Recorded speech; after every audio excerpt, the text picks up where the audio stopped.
Continuamos nuestro estudio del Catecismo de Heidelberg con la pregunta 27. Seguimos abordando los artículos del credo apostólico en los cuales se enseñan los fundamentos de la fe cristiana. Pasamos a la pregunta 27, la cual nos dice ¿qué es la providencia de Dios? Y hablamos de providencia. Este es un tema muy común en todas las confesiones y los catecismos protestantes. Hablamos no de la soberanía, sino de la providencia de Dios. ¿Por qué hablamos de providencia y no de soberanía? No porque estén opuestas la una a la otra, sino porque en providencia tenemos todo este concepto bíblico, teológico, de cómo Dios gobierna todo. ¿Sí? Cuando hablamos de soberanía, usualmente hablamos de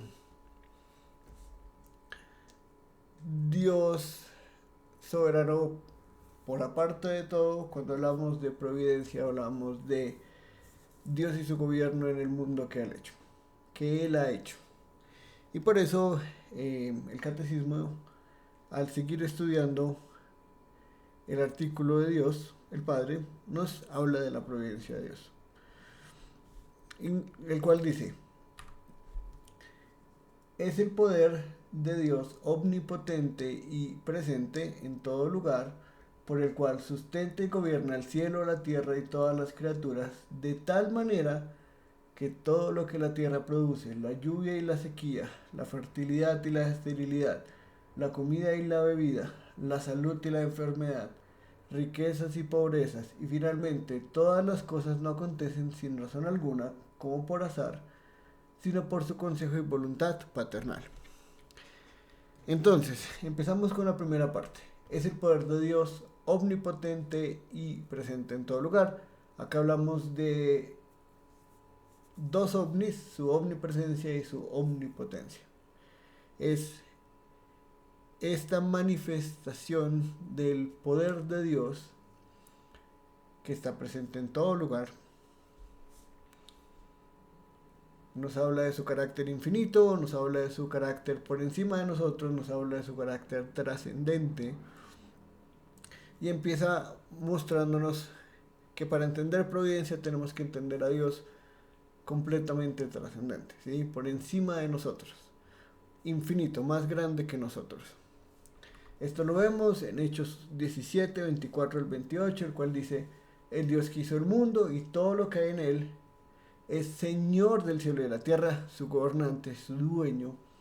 No vive en templos construidos por hombres, ni se deja servir por manos humanas, como si necesitara de algo.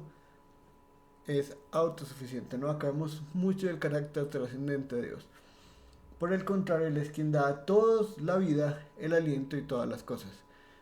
Él no necesita de nadie, sino de Él mismo, pero todos necesitan de Él. De un solo hombre hizo todas las naciones para que habitaran toda la tierra y determinó los periodos de su historia y las fronteras de sus territorios. Esto lo hizo Dios para que todos lo busquen y aunque sea a tientas lo encuentren. En verdad, Él no está lejos de ninguno de nosotros, puesto que en Él vivimos, nos movemos y existimos. Como algunos de sus propios poetas griegos han dicho, de Él somos descendientes. Entonces acá vemos la inmensidad del poder de Dios, ¿no? Y cuando hablamos de providencia vemos acá que todo depende de Él. Él es el que sostiene todo, Él es el que da todo. Todo es de Él y proviene de Él. No hay nada en este mundo que exista por voluntad propia. No hay nada en este mundo que funcione, que viva, que respire, que piense, que sienta, que florezca, que se reproduzca, si no es por este Dios omnipotente y presente en todo lugar. Jeremías 23, 23 al 24 nos dice: ¿soy acaso Dios solo de cerca? ¿No soy Dios también de lejos?, afirma el Señor. ¿podrá el hombre hallar un escondite donde yo no pueda encontrarlo? Afirma el Señor. ¿Acaso no soy yo el que llena los cielos y la tierra? Afirma el Señor. Acá vemos su omnipotencia, pero su omnipresencia también. Hay una omnipresencia. Hay un lugar en el que el hombre pueda estar,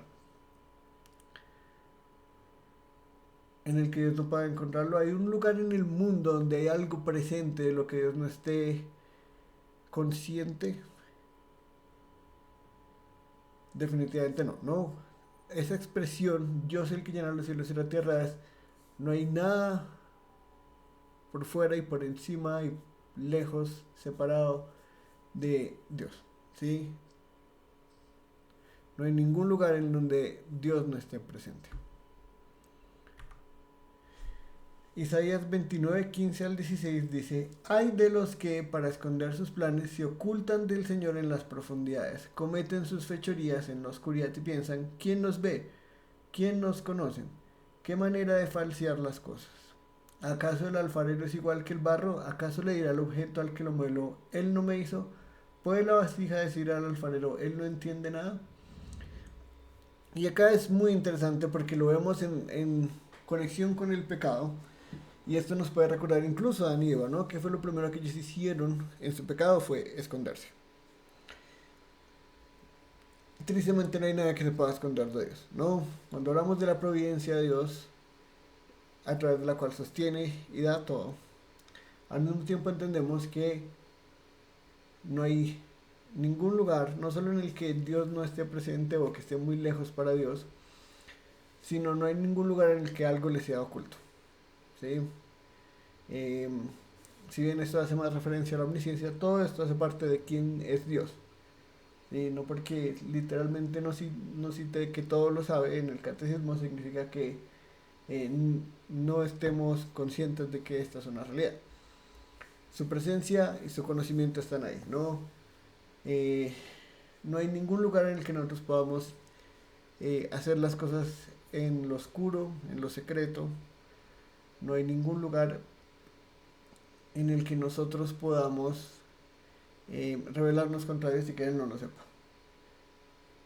No importa qué tanto en nuestro corazón critiquemos a Dios y creamos que podamos hacerlo mejor nosotros, ya sea que lo digamos conscientemente o no lo digamos abiertamente, pero lo digamos en nuestro corazón, esa es la realidad.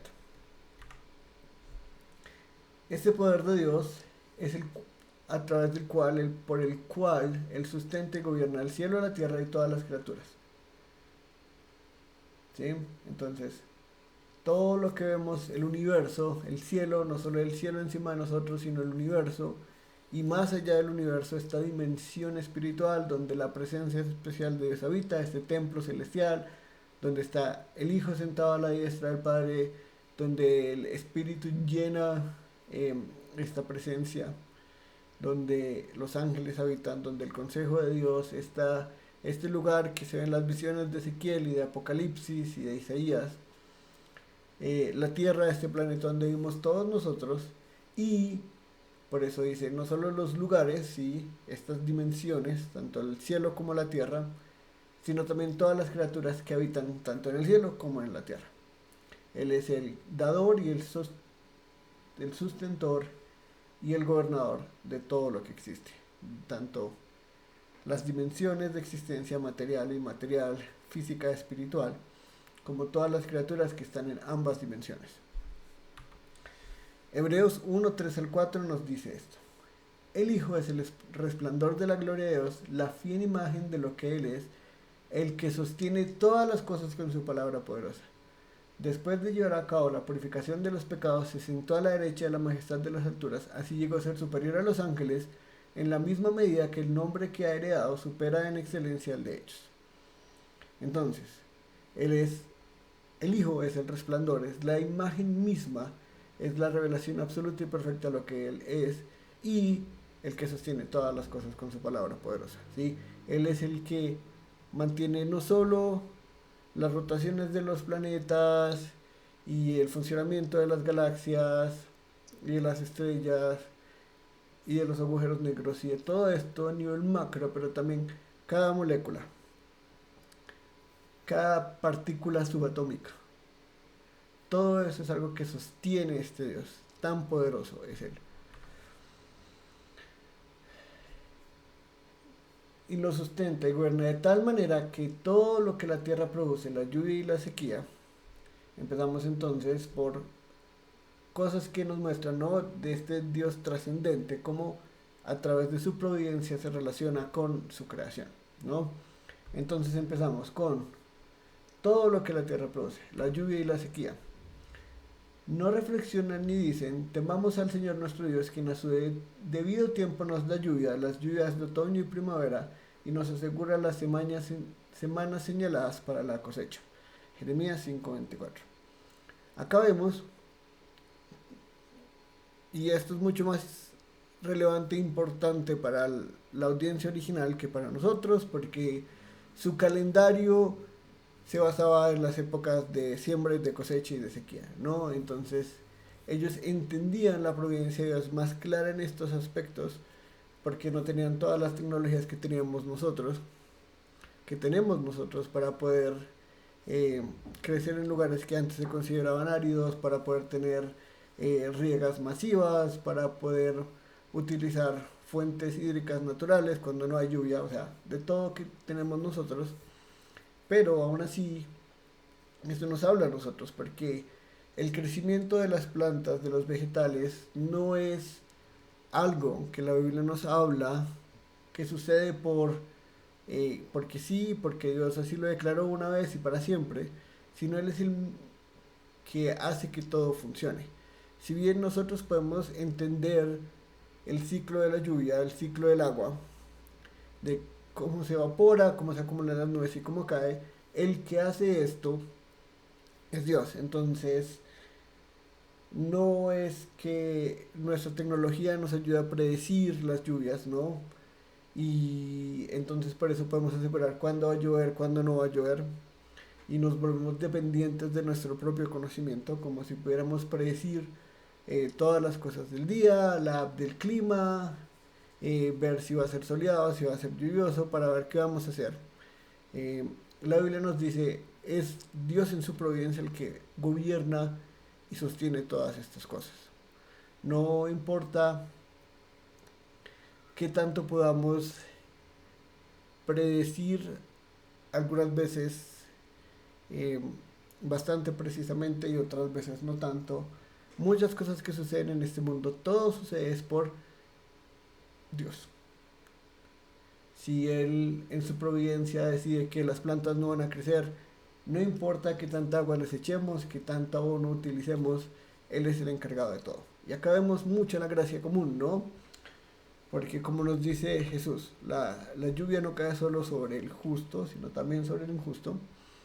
Pero ¿quién es el que gobierna todos estos ciclos del clima, de las estaciones? Porque a veces hay inviernos más largos, veranos más largos, veranos más calientes, veranos menos calientes, más fríos, menos fríos. No son las tendencias climáticas ni el calentamiento global, es Dios en su providencia. Definitivamente esto es lo que nos enseña la Biblia. Nosotros no somos los dueños de nuestro propio destino, y el ser humano no es por sus prácticas el que ha cambiado o no ha cambiado el clima de una forma permanente o precisa. No es que nosotros no influenciemos mucho en nuestros ecosistemas y la urbanización no afecte cómo funcionan algunas cosas, pero a fin de todo, el que controla todo esto total y permanentemente no es el hombre, es Dios. Hechos 14:15-17 dice: Señores, ¿por qué hacen esto? Nosotros también somos hombres mortales como ustedes. Las buenas nuevas que les anunciamos es que dejen estas cosas sin valor y se vuelvan al Dios viviente que hizo el cielo, la tierra, el mar y todo lo que hay en ellos. En épocas pasadas, Él permitió que todas las naciones siguieran su propio camino.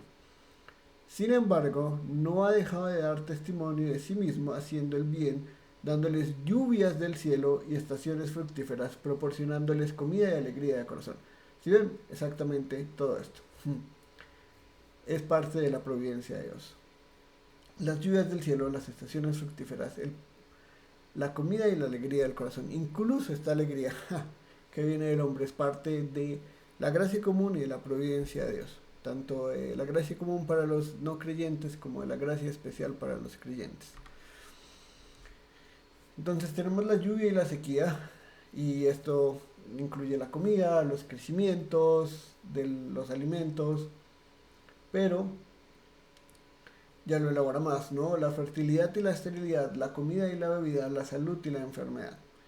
Y esto es importante entenderlo, porque nosotros hoy, con todos nuestros avances científicos, con todo nuestro conocimiento, con el exceso de información que tenemos, realmente pensamos de una forma muy deísta, muy deísta, y es: las cosas son como son, este es el funcionamiento de la ley natural que Dios ha dejado, esto es incambiable, esto está escrito en piedra, nosotros por eso tenemos centros de fertilidad, por eso elaboramos tratamientos, y podemos decirle a alguien que es estéril o no estéril basado en un montón de evidencias científicas.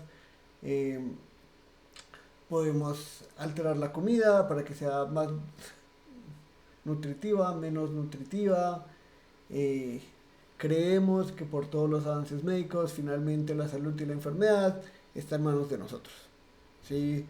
Que si tengo este dolor, entonces tomo este medicamento, que si me partí un hueso, entonces ya sé lo que tengo que hacer. En nuestra generación, en serio, muchas veces creemos que eh, Dios no está presente y no gobierna y sustenta todas las cosas, sino que ya lo declaró, y ahora nosotros somos los que sustentamos y gobernamos la tierra.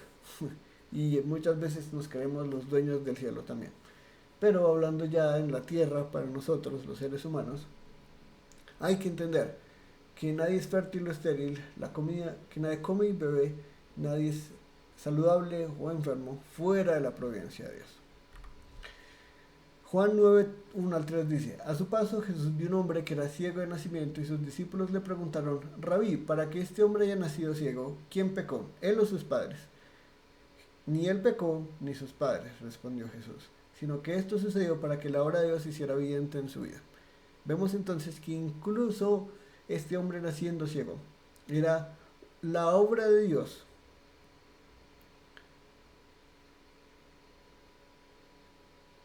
para glorificarlo. Finalmente, este hombre ciego en Juan 9 le da más gloria a Dios y cree en Jesús, contrario a los líderes religiosos que se las saben todas, que son bastante inteligentes, que, como dice Jesús, eh, pueden ver los tiempos y saber cuándo va a llover y cuándo no va a llover, pero no distinguen que el Hijo del Hombre ya está entre ellos, ¿no? Entonces, diciendo que ven, aunque realmente son ciegos, ellos mismos se condenan. Y este ciego, que siempre fue ciego y que ahora ve, cree y glorifica a Dios con su vida. Y este es como el contraste de Juan, pero acá nos muestra esto, porque nosotros decimos: miren, como los discípulos, ¿qué hizo esta persona? ¿O por qué está en este estado de miseria? Etcétera, etcétera. Y muchas veces no entendemos que en la providencia de Dios, incluso la enfermedad puede servirle para su gloria. Las riquezas y las pobrezas, la economía de este mundo no depende de qué sistema económico nosotros escojamos, de qué tan inteligentes seamos para las finanzas. Bien dice Jesús, las riquezas son injustas en Lucas 16. Nadie merece las riquezas que tiene y la pobreza que tiene. Totalmente, si hablamos completamente meritocráticamente, ese sistema no existe. La meritocracia es una utopía humana. Fuera del gobierno de Dios, nadie es rico y nadie es pobre. ¿Sí? Fuera de su providencia, de su sustento y gobierno, no podemos disfrutar ni riquezas, ni pobrezas espirituales, ni materiales. ¿Sí?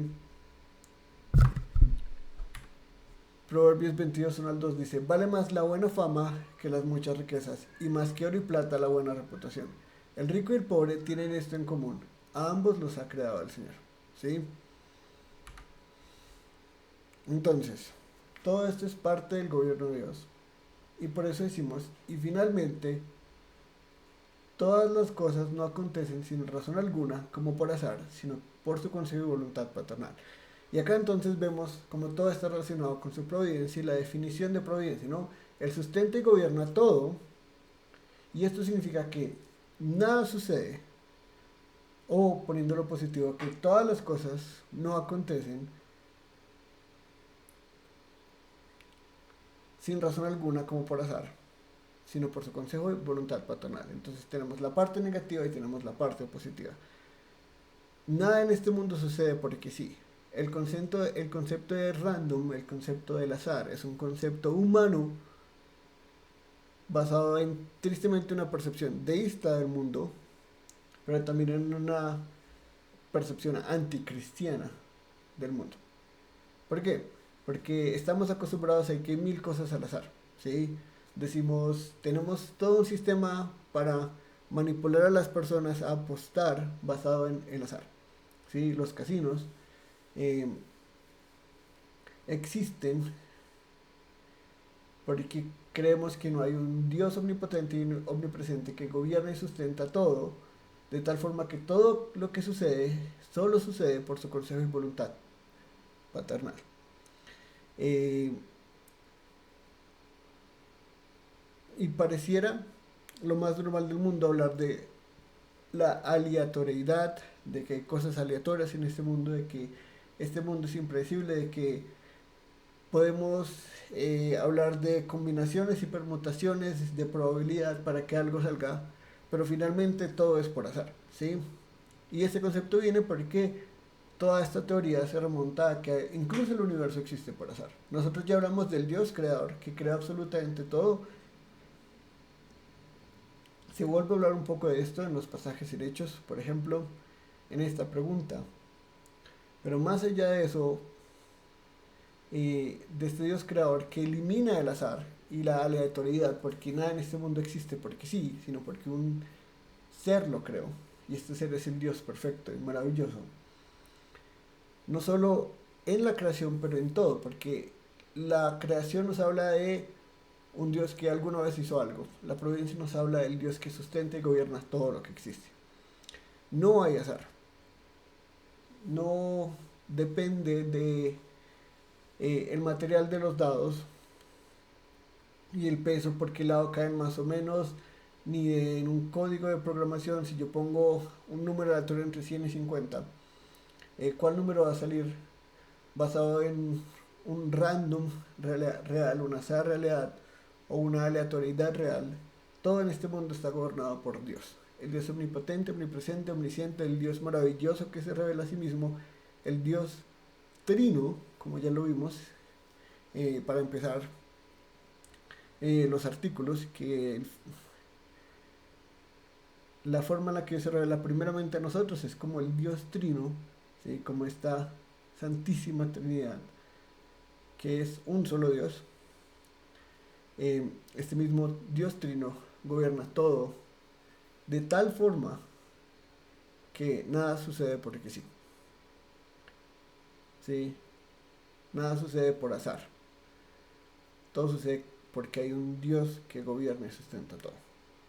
Y acá vemos algo muy bonito, y es uno, tenemos el consejo, sí, está este consejo y voluntad que hace referencia a lo que Dios decreta en su Trinidad, sí, en esta increíble e incomprensible realidad de quién es Dios, tres en uno. Eh, pero al mismo tiempo acá vemos este término de paternal, y acá nos muestra un poco más del carácter de Dios. ¿Sí? Para los que han sido padres, van a ser padres, son padres o han tenido padres, entendemos esta realidad de la consejo y voluntad paternal, no porque solo sea la persona del padre la que gobierne por su consejo y voluntad, sino porque aunque nosotros no podemos identificarnos con Dios el Padre, absolutamente, ¿sí? Ontológicamente, sí podemos analógicamente entender lo que es ser padre y lo que es tener un consejo y una voluntad paternal. Hay algo que analógicamente aplica a nosotros y nos ayuda a entender cómo Dios hace las cosas, ¿sí? Nosotros como padres entendemos que es gobernar una cosa muy chiquita y la intención con la que lo hacemos, ¿no? Esta es la misma intención con la que el Dios Trino hace todo, pero infinitamente más grande y un gobierno completamente sin límites. Él sustenta todo, micro, macro, y gobierna todo, micro, macro, desde las dimensiones de existencia hasta las criaturas que existen en esas dimensiones. Y eso para el creyente es una fuente de descanso increíble, porque si nada sucede, porque si nada sucede por el azar, por la aleatoriedad, tenemos una esperanza increíble. Mateo 10, 29 al 31 nos dice, no se venden dos gorriones por una monedita, sin embargo, ni uno de ellos caerá a tierra sin que lo permita el Padre.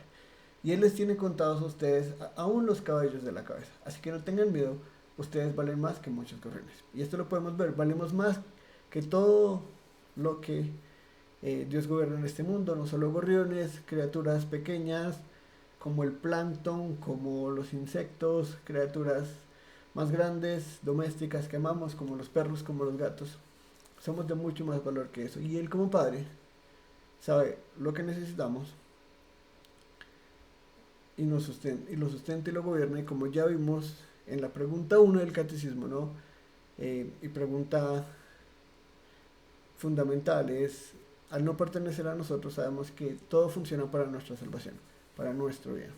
Y acá es donde vemos la providencia de Dios aplicada a la vida del creyente, por gracia especial, pero incluso eh, por gracia común, porque la lluvia cae sobre el justo y sobre el injusto. Proverbios 16:33 dice, las suertes se echan sobre la mesa, pero el veredicto proviene del Señor. Y acá es donde vemos, de nuevo, no hay azar, no hay aleatoriedad. Todo lo que sucede, sucede por el consejo y la voluntad paternal de nuestro Dios. Y con esto resumimos lo que es la providencia de Dios.